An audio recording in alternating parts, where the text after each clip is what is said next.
My name is Luis. I was born and raised in Guadalajara, Jalisco, in a neighborhood where the smell of freshly baked tortillas mingled with the incense of the processions. My grandmother, Doña Carmen, was one of those women who never missed Mass at the cathedral and who cried when they saw the Rose of Guadalupe as if they were stories from our own family. She always told me that one day I would be a different kind of priest, a warrior of God. I believed it, but today I know I was just naive. The trip to Rome was endless. I left Guadalajara International Airport with a backpack full of dreams and a rosary that Doña Carmen placed around my neck before we left. I remember that on the flight I spent hours reading a little book about Saint Juan Diego as if that would protect me from the world. I arrived at the Vatican in April 2005. A few weeks after the death of Pope John Paul II, everyone was mourning, but inside the Vatican the atmosphere was different. It wasn't sadness, it was a silence that oppressed the chest, as if everyone was hiding something. When I crossed the gates of the seminary, I knew something wasn't right. The walls were so white they reflected the sun, but the hallways seemed to swallow every sound. Every step I took sounded like a lonely echo in a cave, and in that instant I wished I was back in Doña Carmen's little shop serving fresh water. It was then that I met Father Augusto. He appeared as if out of nowhere with a wide smile and a look that, I now understand, wasn't kind. He was wearing his cassock immaculately and greeted me as if he'd known me all his life. "Luis, right? From the moment I read your file, I knew you would be special." He placed his hand on my shoulder, squeezing firmly. I didn't know whether to feel flattered or uncomfortable. He led me to the dining room, where other young seminarians were eating lunch in complete silence. No one looked up from their plates. I asked if it was always like this, and Father Augusto chuckled. "Here, ears are more dangerous than eyes, son." That phrase pierced my mind for the rest of the day. Later, in the library, I saw her. Sister Irene was a tiny nun with a restless gaze, as if she were carrying a secret about to burst out. When our eyes met, she immediately looked away, but something in her expression told me it wasn't shyness, it was fear. That night, lying in the tiny bed in my room, I couldn't sleep. The stone walls of the Vatican are cold, but what chilled me the most was the silence in the hallways. A silence that wasn't empty, but expectant, as if the place were breathing, as if something was waiting for me. The next day, at breakfast, Father Augusto sat next to me.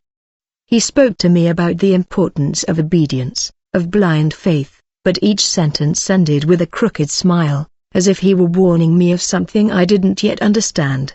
"Luis, here you will see beyond common faith. Here the truth is deeper." I didn't know how to respond, but those words remained etched in my mind. In the afternoon, we were taken on a guided tour of St. Peter's Basilica. While the guides talked about the marbles and Michelangelo's sculptures, I couldn't take my eyes off the Swiss guards. Their colorful outfits contrasted with their serious faces, as if they knew perfectly well what was hidden behind those walls. That same night, Sister Irene passed by the dormitory hallway. She was carrying a stack of books, but she dropped one right in front of me.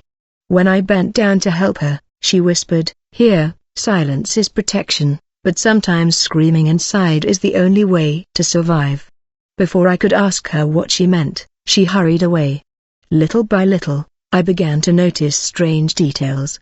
Doors that hadn't appeared on the plans. The Vatican, shelves that moved slightly as if hiding something behind them.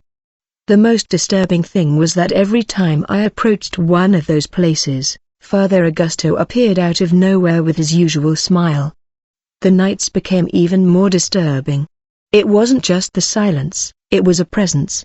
Sometimes I swore I saw shadows passing under the doors.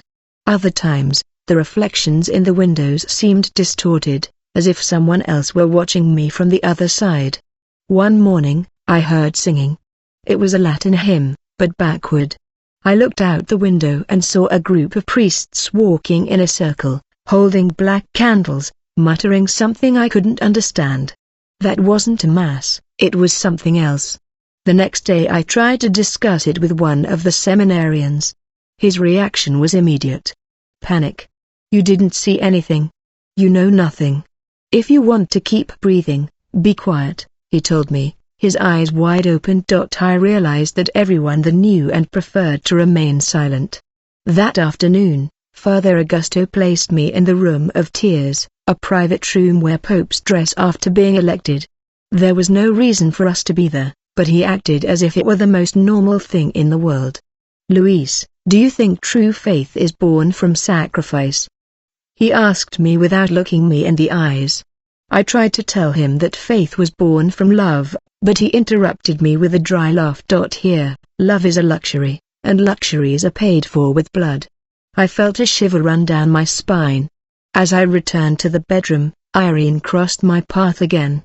This time she handed me a crumpled piece of paper, whispering in my ear. "If you want to get out of here alive, listen to the whispers, not the screams." On the paper was only a symbol, an eye inside a circle. That night I didn't close my eyes, and it was while lying there, staring at the stone ceiling, that I realized I had entered a game much older and darker than I had ever imagined. I wasn't a chosen one, I was only a pawn, and the game was just beginning. On the third day inside the Vatican, the air was already unbreathable, not because of the place, but because of the constant feeling that something or someone was watching my every step.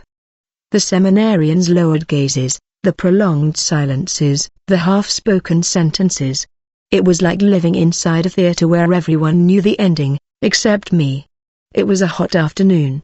Outside in Rome, the bustle of tourists continued as if nothing had happened. But inside the Vatican Apostolic Library, the atmosphere was different. The silence was heavy, and the smell of old paper mixed with wax gave me a headache. I was helping Sister Irene arrange some books when I noticed something strange at the back of the room. One of the shelves wasn't aligned with the others. As I approached, I saw a small crack letting in a glimmer of light. I surreptitiously ran my hand along the edge of the wood and felt a mechanism. My heart began to pound. I don't know if it was curiosity, carelessness, or fate, but I pressed the panel. With a dull creak, the shelf slowly slid open, revealing an opening behind it. A spiral staircase descended into the bowels of the Vatican. The air escaping through the gap was cold, thick, laden with a musty smell and something else, something I couldn't identify, but which made my stomach churn. I turned to look at Sister Irene, but she pretended not to have seen anything. Without thinking twice, I began to descend. Each step creaked beneath my feet, as if the Vatican itself were trying to warn me. As I descended, the ringing in my ears increased. A constant murmur, as if someone were praying backward. I reached a narrow, stone corridor, lit dimly by torches that flickered erratically. Shadows danced on the walls, forming figures that seemed to move of their own accord. In the distance, I began to hear voices. They weren't prayers, but a chant in Latin, but spoken backward, distorted, as if mocking every sacred word. I slipped along the corridor, close to the wall, and when I reached the end, I hid behind a column. What I saw stopped me in my tracks. A group of priests, all in black cassocks, were kneeling in a circle, drawing symbols with a reddish powder on the floor. In the center, there was an empty space, but the feeling that something was occupying that place was undeniable. I wanted to back away, to run away, but before I could move, a hand landed on my shoulder. I froze. Interesting, isn't it? Father Augusto's voice echoed behind me. I turned slowly. He was smiling, but that smile was different. It was the smile of someone who had just caught his prey. Not everyone has the courage to descend these stairs, Luis. That makes you special. His words were gentle, as if he were congratulating me on having discovered a great secret. I tried. I wanted to apologize, to say I was lost, but he interrupted me. Don't lie, son. Lying has no place down here. He placed his arm around my shoulders in an almost fatherly gesture and began walking with me toward the exit as if nothing were happening. As we walked, the voices of the priests continued intoning that dark chant, completely ignoring us. That indifference was worse than any threat. When we returned to the library, everything was the same. Sister Irene continued arranging books, but when our eyes met, I realized she knew exactly what had happened. Her eyes reflected terror, but also resignation, as if she had seen many people come down those stairs before me. The rest of the afternoon was a torment. I tried to continue with my activities, but my mind couldn't get away from that image. That night, when I returned to the bedroom, I found a note under my pillow. I recognized Irene's shaky handwriting.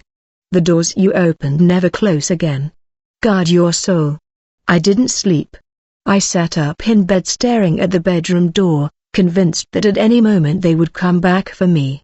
The Vatican wasn't the holy place I thought it was. It was a labyrinth of secrets, and I had crossed a threshold from which there was no return. But the worst hadn't yet begun. The next morning, when I woke up, I wasn't the same. Something inside me had broken the night before. The image of those priests kneeling, drawing forbidden symbols, wouldn't leave me alone. But what disturbed me most was Father Augusto's attitude, as if all this were normal. I knew something worse was coming. I felt it in my bones. During breakfast, Father Augusto approached me. His usual smile had disappeared. This time his face was serious, almost solemn. "Luis, today you will take your first real step. Today you will stop being a spectator." I didn't ask anything. My voice was caught in my throat. The rest of the day was a martyrdom. Every step inside the Vatican was like carrying invisible chains. Irene avoided me, but before dinner, she came over, slipped me a small piece of paper, and left. He only said, "Get ready, it won't be a ritual, it will be an offering." That night I was summoned to the Chapel of Tears. When I arrived, the atmosphere was different. The lit candles gave no light, they only projected long, misshapen shadows. The main altar was covered with a black cloak. I felt a chill run through my body. Father Augusto appeared wearing a different cassock. It was black, but the edges were embroidered with symbols I had never seen before. In his hands, he carried a small wooden case carved with figures that looked like entangled snakes. "Today you will learn the truth, Luis, not the truth they teach in pulpits, the truth that bleeds." His voice was soft, but each word weighed like a slab. He led me to a hidden door behind the altar. As we crossed it, a narrow corridor led us to a small circular room. The air inside was thick, humidity permeated the stone walls, and in the center of the room, a dark wooden crucifix hung upside down. Around it, 4 hooded figures murmured prayers in a language it wasn't Latin. It was something older, more primitive. Father Augusto opened the wooden case. Inside, a small, curved-bladed dagger with symbols engraved along the edge was handed to me without a word. My hands trembled. "To serve the truth, you must first break the veil of the flesh," he whispered to me. I was instructed to kneel before the inverted crucifix. The figures began to chant louder. It was a guttural, vibrant chant that seemed to shake the air. I raised the dagger, feeling its weight, and held it to the palm of my left hand. I closed my eyes, hoping that at least this action would give me the courage I lacked. The blade cut through the skin easily. Blood flowed instantly, hot and thick. Father Augusto gestured for me to draw on the ground. The symbol I brought, without knowing how, was the same one on the paper Irene had given me, an eye inside a circle. As soon as I finished drawing it, a frigid wind swept through the room, extinguishing the torches. Only the reddish light of a circle remained, which began to ignite on the floor, as if fire itself were springing from the depths of the earth. The hooded figures raised their heads, and their faces were not human. Their eyes were like glowing embers.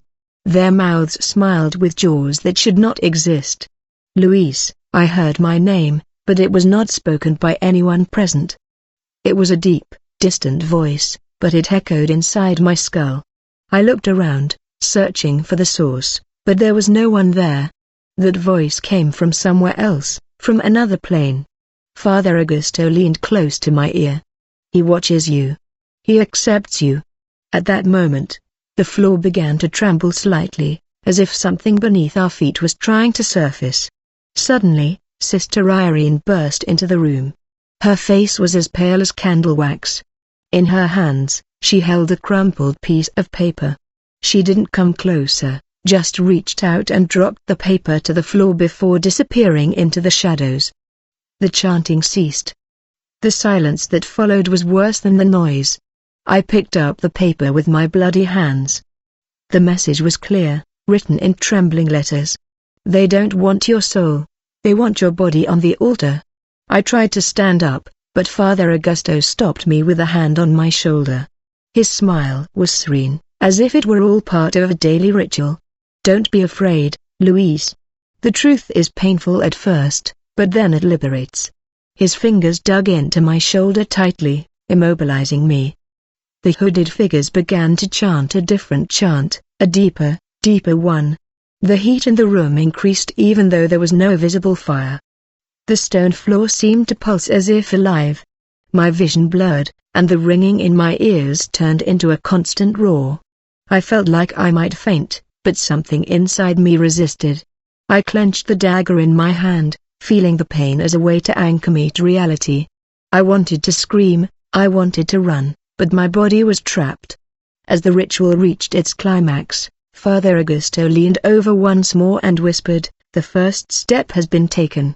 Now we'll see if you're ready to walk the rest of the way." And with that, he helped me up, as if we had just finished a simple welcoming ceremony. That night in my room, with my hand still bleeding, I understood that the true prison wasn't the Vatican walls, it was the pact that had just been sealed, and that pact was now in my blood. After that ritual, the world was never the same for me again. The Vatican continued with its routine, masses, processions, excited tourists taking photos. But for me, every shadow carried weight, every silence was laden with whispers. Reality had been riven, and I was trapped between the visible and the hidden. The next day, as I walked through the corridors leading to the chapel, I heard my name. It wasn't a common knock, it was a raspy whisper, as if someone were dragging it along the walls. "Louise," I stopped dead in my tracks, turning around from side to side, but there was no one there, only the echo of that voice that wasn't human. During the Mass, I sat in the back, trying to go unnoticed. I tried to concentrate, to pray like I did in the Guadalajara Cathedral with my grandmother. But something wouldn't let me. The stained glass windows, once majestic, began to distort. The images of saints and angels seemed to twist. Their serene faces turned into grimaces of pain. Their wings turned black. But the worst was when the priest raised his head. His eyes turned completely black, empty, as if for a moment he had ceased to be human. And yet, the faithful applauded and sang without noticing anything. I felt trapped in a nightmare where everyone was asleep except me. When the Mass ended, I tried to leave quickly, but an elderly monk crossed my path. He grabbed my arm with tremendous strength, leaning close to my ear. "Louise, you're one of us now." Her breath smelled of sulfur and her eyes glowed red for a moment before she let go of me. People passed by us as if nothing had happened. I left the chapel almost running, my heart pounding. In one of the hallways, Sister Irene intercepted me and pulled me into a side room. She locked the door and stood silently listening. "They've already marked you, Louise. From the ritual, the whispers are only the beginning. If you don't leave, they'll soon be screaming inside you." Her words chilled me. I asked her how I could escape, what I should do, but she just handed me a rosary of old, worn wooden beads. "This won't save you. But it will remind you of who you were before they touched you." At that moment, sharp knocks echoed on the door. They weren't normal knocks, they were like deformed fists, as if the walls themselves were trying to break. Irene placed her finger on my lips, asking for absolute silence. From the other side, I heard shuffling, slow footsteps, as if a swarm of shadows were patrolling the hallway. My breathing was so heavy I felt like I was giving myself away. When the noise faded, Irene unlocked the door and pushed me through. "Run to the library, that's where they least like to go." I obeyed without thinking. I ran through the halls like a fugitive, dodging monks who looked like living statues, with empty eyes and smiles that weren't human. When I reached the library, I hid among the bookshelves. The silence was suffocating, but the whispers continued. Now inside my head, right? Luis, Luis, they called me like a hypnotic chant that tried to break my sanity. I gripped the rosary tightly, feeling the beads dig into my fingers. That's when I saw Father Mashes, an old man known for his kindness and wisdom. But what I saw that afternoon wasn't him. He walked among the shelves, but his skin seemed to melt, as if his face were wax exposed to fire. His lips murmured prayers, but his smile was that of a satisfied demon. I ducked behind a piece of furniture, but Mashes passed by me and whispered, "The truth burns, doesn't it, Louise?" Without pausing, without even turning around, as if speaking to the air, but I knew it was for me. The rest of the day was hell. I moved from corner to corner, dodging shadows, avoiding the reflections of the stained glass windows that now seemed to stare at me mockingly. Father Augusto didn't appear, but his presence was felt in every corner like a weight on my chest. That night, in the bedroom, the real terror began. When I turned off the light, the reflection in the window didn't reveal my face. What I saw was a version of myself, kneeling, dressed in a black cloak, while deformed hands crowned me with thorns. I blinked, rubbed my eyes, but the image was still there. It was as if the reflection was showing me the future they had already decided for me. I got up, but the cold was so cold that my feet stuck to the floor. I felt the room breathe, the walls whisper my name. That early morning I realized it was no longer about rituals or black masses. It was an invasion. They were inside me, feeding on my fear, molding me in their image. The game was over. Now it was a war for my soul. The next morning was different. The Vatican was quieter than usual. It wasn't the usual silence, it was a thick silence, as if the air knew that something would break that night. I felt it on my skin. That sensation of something invisible walking behind me, brushing against the back of my neck. During breakfast, Father Augusto sat across from me. This time there was no smile or joke in his tone. He just looked at me, boring his eyes into mine. "Luis, tonight you will see the true face of faith. Don't be scared. The truth is never pretty." After saying that, he continued eating as if he had just invited me to some random event. The day passed slowly, as if time were mocking my anxiety. Every minute weighed on my shoulders. Irene didn't appear all day. I felt alone, trapped. And the worst part was that I no longer knew if I wanted to resist or if I was being slowly dragged towards something inevitable. When the sun set, Father Augusto looked for me. We walked in silence through corridors I hadn't walked before. We went down hidden staircases, through doors that seemed to have not been opened in centuries. The air was heavy, humid, with that same smell of burnt wax and something else, something rotten. Finally, we arrived at an immense room hidden behind the main altar of St. Peter's Basilica. It was a place that never appeared on plans, a space that shouldn't exist. The walls were covered by red curtains, and in the center, a circle of blue fire burned smokelessly. Around the circle were gathered cardinals, bishops, and men in suits I recognized as diplomats. Men who on television had appeared as paragons of virtue. That they stood, waiting. The ceiling lights went out. The blue fire was the only illumination. A low, guttural chant began with words in a language neither Latin nor human. The heat increased, but it wasn't physical. It was as if something inside me began to boil. The fire in the circle grew suddenly, forming a kind of vortex. The entire room trembled, and then Lucifer arrived. I can't describe him as a man with horns and a tail. No. He was a gigantic figure with a body sculpted in pale marble, black wings that brushed the curtains, and eyes. Those eyes were pits of fire, living embers that pierced my soul. He didn't speak. He didn't open his mouth, but his voice echoed inside my mind. Luis only spoke my name, but it was enough to make me feel like my head was going to explode. I fell to my knees, panting, as my body shook uncontrollably. The cardinals and bishops knelt, striking their foreheads against the ground as they repeated, "Glory to the bearer of light."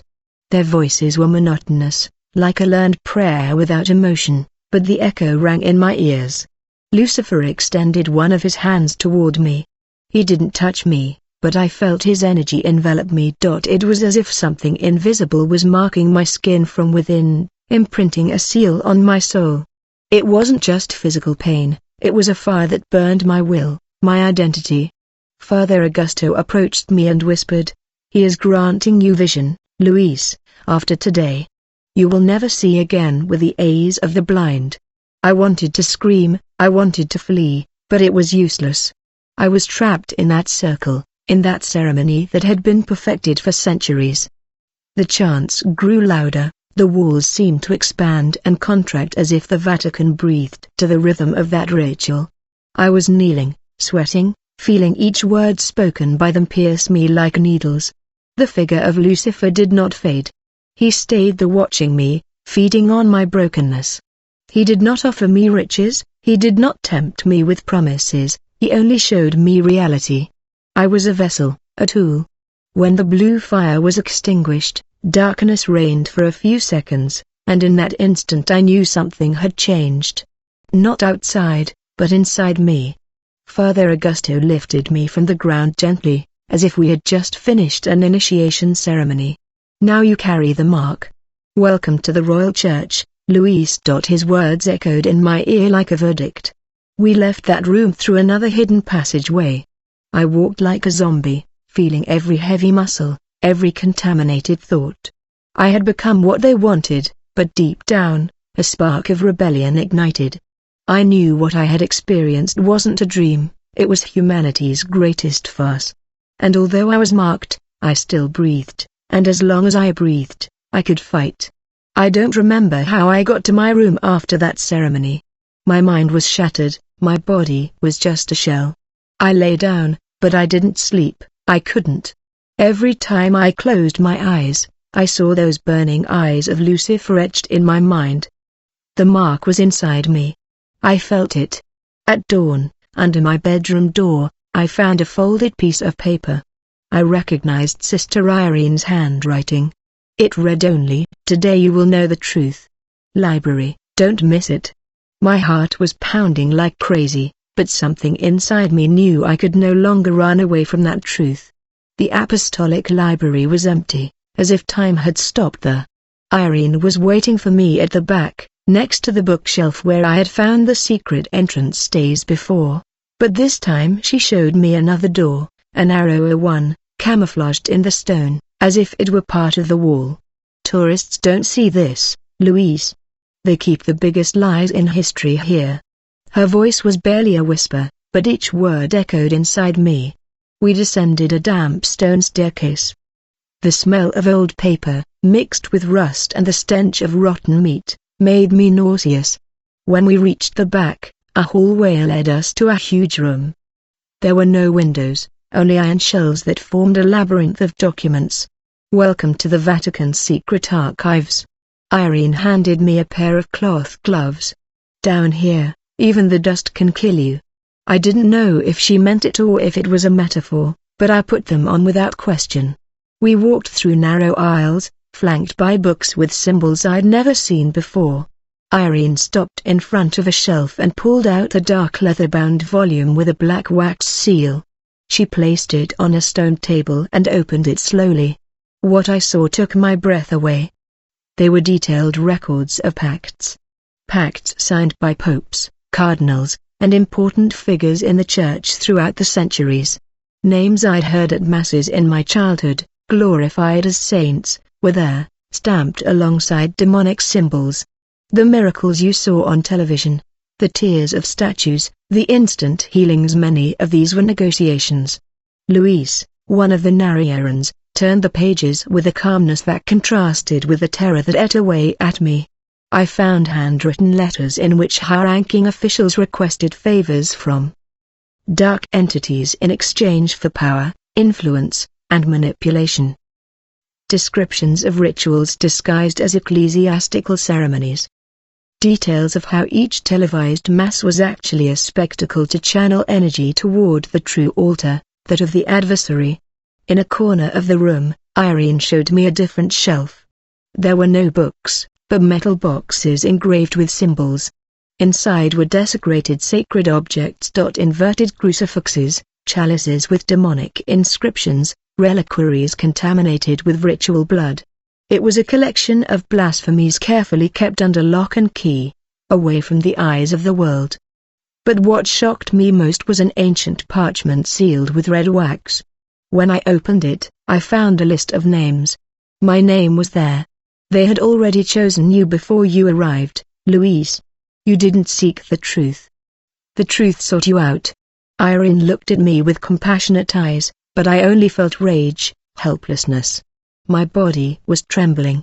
I wanted to scream, to break everything. But Father Augusto appeared at that moment, emerging from the shadows as if he had always been there. The curious live short, son, but the brave, they have a special place in our flock. His tone was sweet, as if he were speaking of an everyday topic. He approached the documents, caressing the covers with long, pale fingers. Now you understand why God remains silent. No, not because he has abandoned mankind, but because man sold his altar. His words were poison coated with honey. Irene tried to confront him.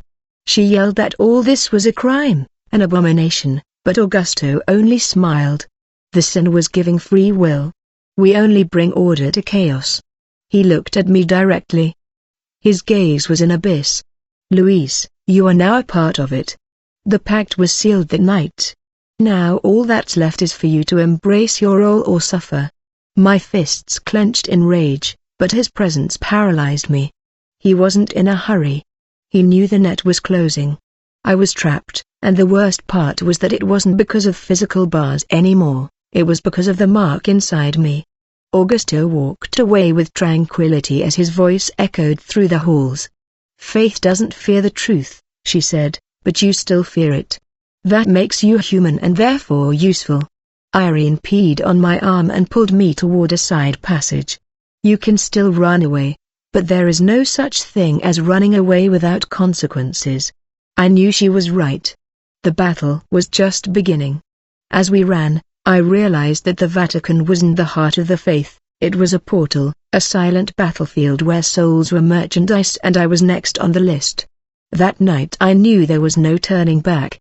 After seeing the secret archives, after hearing Augusto's words, I understood that my only option was to flee.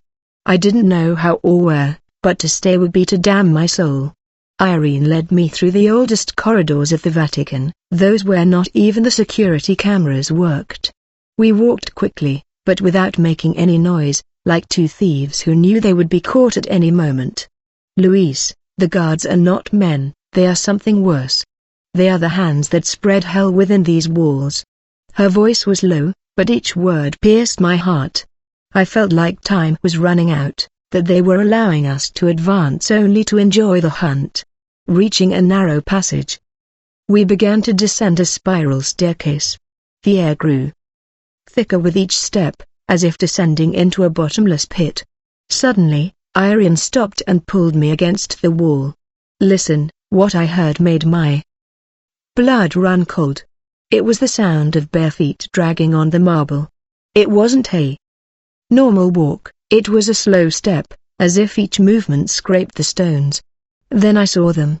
Hooded figures, dressed in black robes, were advancing down the corridor, but their faces weren't human. The shadows they cast were deformed. Their eyes were two red dots glowing in the darkness. And worse, they didn't walk at random. They sniffed the air as if they could smell my fear. They're the guards, Irene whispered, her fingers digging into my arm. If they see you, no prayer will save you. She signaled me to back away, but as we turned, another group of guards appeared from the side corridor. They had closed in on us. The shuffling footsteps and the whispers in reversed Latin grew louder. The candles that lit the corridors began to go out one by one. Darkness enveloped us, and the only thing visible were our red eyes, floating like live embers. Irene pulled a small glass vial of holy water from her habit. Without hesitation, she threw it on the ground in front of the guards.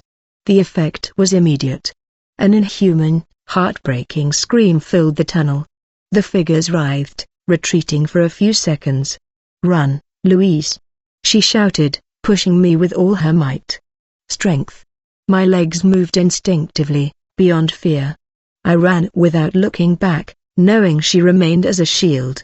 I traversed the stone corridors, feeling the walls close in on me. The torches flickered as if the Vatican itself were mocking my attempt to escape. But Irene's voice, shouting my name, urged me on. I reached the Chapel of Tears, the same one where it had all begun days before. I closed the doors behind me, barricading them with pews and lamps. I knelt, panting, my heart about to burst. The silence didn't last long. Dry knocks began to echo on the wood. They weren't human knocks, they were slow, rhythmic attacks, as if trying to break not only the door, but my will. Irene arrived seconds later, closing the other entrance. Her face was sweaty, but her eyes still shone with determination. "They can't get in here so easily. This place still holds a glimpse of the sacred." We knelt together in front of the altar. Voices began to be heard behind the door. They weren't shouts, they were whispers, prayers in reverse, spoken in a tone that chilled the blood. "Louise, give us what is ours," they said. Over and over again. Irene began to pray in Latin, but it wasn't the solemn Latin of the masses. It was an ancient, almost forgotten prayer. I tried to follow it, but my lips trembled. Then, without understanding how, I knelt and prayed, not with pretty words, not with learned formulas. I cried out to God in my mind. I begged him to hear me, even if it was for the last time. Suddenly, a golden light illuminated El Crucifio del altar. It was